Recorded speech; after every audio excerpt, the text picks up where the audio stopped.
ನಮಸ್ತೆ ಟಿವಿ20 ಕನ್ನಡ ವಾಹಿನಿಗೆ ಸ್ವಾಗತ. ಮಾನ್ವಿ ಪಟ್ಟಣದಲ್ಲಿ ಜಮಾತೆ ಇಸ್ಲಾಮಿ ಹಿಂದ್ ವತಿಯಿಂದ ಮಾರ್ಚ್ 28ರಂದು ಸಂಜೆ 7 ಗಂಟೆಗೆ TAPC-MS ಆವರಣದಲ್ಲಿ ಈದ್ ಸೌಹಾರ್ದ ಕೂಟ ಕಾರ್ಯಕ್ರಮ ಹಮ್ಮಿಕೊಳ್ಳಲಾಗಿದೆ ಅಂತ ಜಮಾತೆ ಇಸ್ಲಾಮಿ ಹಿಂದ್ ತಾಲೂಕು ಅಧ್ಯಕ್ಷ ಅಬ್ದುಲ್ ರೆಹಮಾನ್ ತಿಳಿಸಿದ್ದಾರೆ. ರಾಯಚೂರು ಜಿಲ್ಲೆಯ ಮಾನ್ವಿ ಪಟ್ಟಣದ ಕೂವಾ ಮಸೀದಿಯಲ್ಲಿ ಸುದ್ದಿಗೋಷ್ಠಿಯಲ್ಲಿ ಮಾತನಾಡಿ, ರಂಜಾನ್ ತಿಂಗಳ ಪ್ರೀತಿ, ತ್ಯಾಗ, ಸಹನೆ ಹಾಗೂ ದಾನ ಧರ್ಮದ ಮೌಲ್ಯವನ್ನ ತಿಳಿಸುವ ಸಲುವಾಗಿ ಈದ್ ಸೌಹಾರ್ದ ಕೂಟ ಆಯೋಜನೆ ಮಾಡಲಾಗಿದೆ ಎಂದಿದ್ದಾರೆ.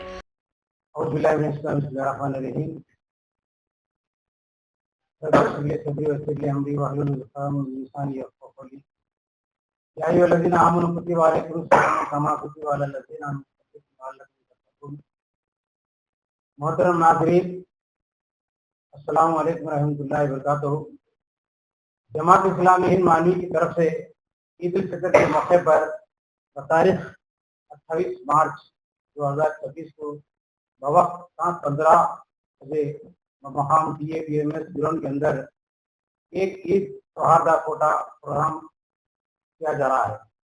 इस प्रोग्राम का मकसद रमज़ान के महीने के मुताल्लिक़ रमज़ान के अंदर जो मोहब्बत और भाईचारा हमारे दरमियान है उसको किस तरीके से हम बरकरार रखते हैं, और इसके साथ साथ इस महीने के अंदर हमने गरीबों में अनाज तकसीम करते हैं और भूखों को खाना खिलाते हैं, और इसके साथ साथ बहुत सारे हमारे मुस्लिम भाई हैं उनके सामने हमारा जो पैगाम है पहुंचाना चाहते हैं ताकि उनको मालूम हो जाए कि ईद के मौके पर हम क्या करना चाह रहे हैं।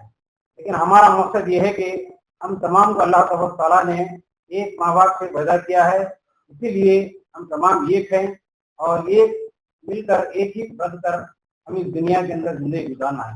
इसीलिए अल्लाह ताला ने साल में 2 मरतबा 2 ईदें हमारे लिए मुक़र्रर किया है, ईद उल फितर और ईद उल अज़हा। इस मौके पर ईद उल फितर के सिलसिले में हम जो मनाते हैं ये भाईचारा, दिल के अंदर जो कीना कपट है अपने भाइयों के दरमियान वो सारी चीजें निकाल दे और असर इस सिलसिले में फिर मजीद क्या है फर्श होकर क्या है हम जिंदगी गुजारने की कोशिश करें। आप तमाम को इस बात की इत्तला दी जाती है कि इस मौके पर अपने दोस्त अहबाब और अपने घर वालों को, भी बच्चों को और अपने साथियों को साथ लाकर इस प्रोग्राम को कामयाब बनाने की कोशिश करें।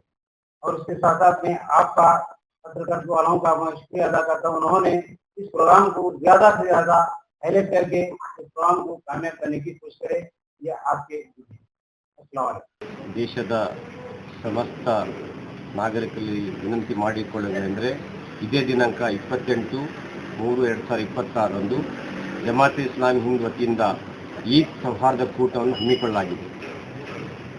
ಪವಿತ್ರ ರಂಜಾನ್ ನಂತರ ಈ ಹಬ್ಬದ ಕುರಿತು ಇಡೀ ದೇಶದ ಜನರಿಗೆ ಸಂದೇಶ ಸಾರುವ ಸಲುವಾಗಿ ಜಮಾತ್ ಇಸ್ಲಾಮೀನ್ ಪ್ರತಿ ವರ್ಷ ಇಂಥ ಕಾರ್ಯಕ್ರಮ ಹಮ್ಮಿಕೊಳ್ಳುತ್ತದೆ. ಆದ್ದರಿಂದ ನಾನು ತಮ್ಮಲ್ಲಿ ವಿನಂತಿ ಮಾಡಿಕೊಳ್ಳುವುದೆಂದರೆ ಈ ಒಂದು ಕಾರ್ಯಕ್ರಮದಲ್ಲಿ ಧಾರ್ಮಿಕ ಸ್ವಾಮೀಜಿಗಳು, ಫಾದರ್ ಮತ್ತು ಹಾಗೂ ರಾಜಕೀಯ ಮುಖಂಡರು, ಸಚಿವರು, ಶಾಸಕರುಗಳು, ಮಾಜಿ ಶಾಸಕರು ಆಗಮಿಸುತ್ತಿದ್ದಾರೆ ಹಾಗೂ ವಿವಿಧ ಸಂಘದ ಅಧ್ಯಕ್ಷರು ಮತ್ತು ಮಹಿಳೆಯರು ಸಹ ಈ ಒಂದು ಕಾರ್ಯಕ್ರಮದಲ್ಲಿ ಉಪಸ್ಥಿತರಿದ್ದಾರೆ. ನಾವೆಲ್ಲರೂ ಬಂದು ಈ ಕಾರ್ಯಕ್ರಮವನ್ನು ಯಶಸ್ವಿಗೊಳಿಸಬೇಕು. ಸಮಯ ಸಾಯಂಕಾಲ 7:15 ಇರುತ್ತದೆ. ತಾವೆಲ್ಲರೂ ಬಂದು ಈ ಸಂದೇಶವನ್ನು ಕೇಳಿ ಇಡೀ ಒಂದು ನಮ್ಮ ದೇಶವನ್ನು ಸೌಹಾರ್ದತ ಒಂದು ಮಾರ್ಗದಲ್ಲಿ ನಡೆಯಕ್ಕೆ ಪಣ ತೊಡಬೇಕೆಂದು ತಮ್ಮಲ್ಲಿ ವಿನಂತಿ ಮಾಡಿಕೊಳ್ಳುತ್ತೇನೆ. ಪರಮ ದಯಮಯನು ಕರುಣಾನಿಧಿಯಾದ ಅಲ್ಲಾಹನಿಂದ ಆತ್ಮೀಯ ಸಹೋದರ ಸಹೋದರಿಯರೇ, ತಮ್ಮೆಲ್ಲರಿಗೂ ಈ ಮಾಧ್ಯಮದ ಮುಖಾಂತರ ತಿಳಿಸುವುದೇನೆಂದರೆ ದಿನಾಂಕ 28/3/2026 ಶನಿವಾರರಂದು ಸಾಯಂಕಾಲ 7:15 ಮಾನ್ವಿ ನಗರದ TAPC ಆವರಣದಲ್ಲಿ ಜಮಾತ್ ಇಸ್ಲಾಮಿ ಹಿಂದ್ ಮಾನ್ವಿ ವತಿಯಿಂದ ಈದ್ ಸೌಹಾರ್ದ ಕೂಟ ಕಾರ್ಯಕ್ರಮ ಹಮ್ಮಿಕೊಂಡಿದ್ದೇವೆ. ಈ ಈದ್ ಸೌಹಾರ್ದ ಕೂಟ ಕಾರ್ಯಕ್ರಮದಲ್ಲಿ ಮಾನ್ವಿ ನಗರದ ವಿವಿಧ ಧರ್ಮಗಳ ಗುರುಗಳ ಸನ್ಮಾನ್ಯ ಶ್ರೀ ಕನ್ಮಠ ಸ್ವಾಮೀಜಿಗಳು ಹಾಗೂ ಚರ್ಚ್ನ ಫಾದರ್ಗಳು, ಅದೇ ರೀತಿಯಾಗಿ ಖ್ಯಾತ ಉಪನ್ಯಾಸಕರಾಗಿರ್ತಕ್ಕಂಥ ಲಾಲ್ ಹುಸೇನ್ ಇಲ್ಕಲ್ ಅವರು ಮತ್ತು ಮೌಲಾನಾ ಅನ್ವರ್ ಪಾಷಾ ಉಮರಿಯವರು, ಅದರ ಜೊತೆಯಲ್ಲಿ ಸನ್ಮಾನ್ಯ ಶ್ರೀ NS ಬೋಸರಾಜ್ ಸಾಹೇಬರು, ಜಿ ಅಂಪಯ್ಯ ನಾಯ್ಕ ಸಾಹೇಬರು ಶಾಸಕರು, ಮಾಜಿ ಶಾಸಕರಾಗಿರ್ತಕ್ಕಂಥ ರಾಜ ವೆಂಕಟಪ್ಪ ನಾಯ್ಕ ಸಾಹೇಬರು, ಮಾಜಿ ಶಾಸಕರಾಗಿರ್ತಕ್ಕಂಥ ಬಸವನಗೌಡ ಬ್ಯಾಗ್ವಟ್ ಸಾಹೇಬರು ಹಾಗೂ ಸನ್ಮಾನ್ಯ ಶ್ರೀ ಗಂಗಾಧರ್ ನಾಯ್ಕ್ ಸಾಹೇಬರು ಇವರೆಲ್ಲರೂ ಸಹ ಈ ಒಂದು ವೇದಿಕೆಯಲ್ಲಿ ಉಪಸ್ಥಿತರಿದ್ದು ಈ ಸೌಹಾರ್ದ ಸಂದೇಶವನ್ನು ಸಾರಲಿದ್ದಾರೆ. ಹಾಗಾಗಿ ತಾವೆಲ್ಲರೂ ಈ ಒಂದು ಕಾರ್ಯಕ್ರಮದಲ್ಲಿ ಹೆಚ್ಚಿನ ಸಂಖ್ಯೆಯಲ್ಲಿ ಭಾಗವಹಿಸಿ ಈ ಈದ್ ಉಲ್ ಫಿತರ್ನ ಈ ಸೌಹಾರ್ದ ಕೂಟದಲ್ಲಿ ಭಾಗಿಯಾಗಿ ಸಹೋದರತ್ವ ಮತ್ತು ಶಾಂತಿ ಸಹೋದರತೆಯನ್ನು ಬೆಳೆಸುವಲ್ಲಿ ತಾವೆಲ್ಲರೂ ಕೂಡ ಸಹಕರಿಸಿ ಈ ಕಾರ್ಯಕ್ರಮವನ್ನು ಯಶಸ್ವಿಗೊಳಿಸಬೇಕಂತ ತಮ್ಮಲ್ಲಿ ವಿನಂತಿ.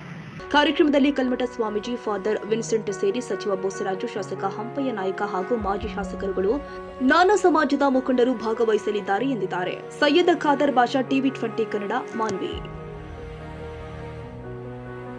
ಕನ್ನಡಿಗರ ಮೆಚ್ಚಿನ ನಿಮ್ಮ ಟಿವಿ 20 ಕನ್ನಡ ವಾಹಿನಿ ಇದೀಗ ಟಿವಿಯಲ್ಲಿ ಲಭ್ಯ. ಕರ್ನಾಟಕ ಮತ್ತು ದೇಶ ವಿದೇಶದ 360 ಡಿಗ್ರಿ ಸುದ್ದಿ ವಿವರವನ್ನ ಪಡೆಯುವುದಕ್ಕೆ ಟಿವಿ 20 ವಾಹಿನಿಯನ್ನು ಲೈಕ್ ಮಾಡಿ, ವಿಡಿಯೋಗಳನ್ನು ಶೇರ್ ಮಾಡಿ, ಕಮೆಂಟ್ ಮಾಡಿ, ಸಬ್ಸ್ಕ್ರೈಬ್ ಮಾಡಿ. HCN ಕೇಬಲ್ 842 ನಂಬರ್ನಲ್ಲಿ ಹುಕ್ಕೇರಿ ತಾಲೂಕು ಹಾಗೂ ಸಂಕೇಶ್ವರದ ಸುತ್ತಮುತ್ತಲಿನ ಹಳ್ಳಿಗಳಲ್ಲಿ ಲಭ್ಯ. PCN ಕೇಬಲ್ 129 ನಂಬರ್ನಲ್ಲಿ ಹಾರುಗೆರೆ ಸುತ್ತಮುತ್ತಲಿನ ಹಳ್ಳಿಗಳಲ್ಲಿ ಲಭ್ಯ. ರಾಯಬಾಗ್ ಡಿಜಿಟಲ್ ಚಾನೆಲ್ ಕೇಬಲ್ 80ನೇ ನಂಬರ್ನಲ್ಲಿ ರಾಯಬಾಗ ತಾಲೂಕಿನ ಸುತ್ತಮುತ್ತಲಿನ ಹಳ್ಳಿಗಳಲ್ಲಿ ಲಭ್ಯ. UDCN ಕೇಬಲ್ ನೆಟ್ವರ್ಕ್ ಉಗಾರ ಸುತ್ತಮುತ್ತಲಿನ ಹಳ್ಳಿಗಳಲ್ಲಿ ನಿಮ್ಮ ಟಿವಿ 20 ಕನ್ನಡ ವಾಹಿನಿಯೂ ಲಭ್ಯ.